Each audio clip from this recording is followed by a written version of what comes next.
తెలుగు రాష్ట్రాల్లో ఎన్నికల సందర్భంగా ఈ అంటే మిగతా జిల్లాల్లోనూ, ఆంధ్రాలోనూ, రాయలసీమలో ఉండేవాళ్ళు అందరూ సిటీ వదిలేసి బస్సులు, ట్రైన్లలో వెళ్ళిపోయారు.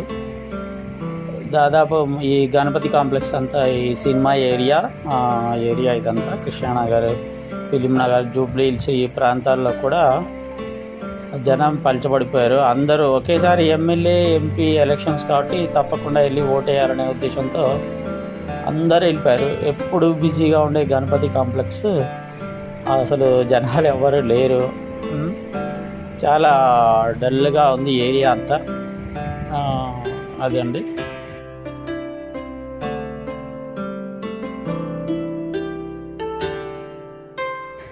నేను 20 సంవత్సరాల నుంచి హైదరాబాద్లో ఉంటున్నాను. ఈసారి ఎన్నికలైన వరకు చాలామంది ఈసారి ఆంధ్రాకి ఓటేయడానికి బస్సులు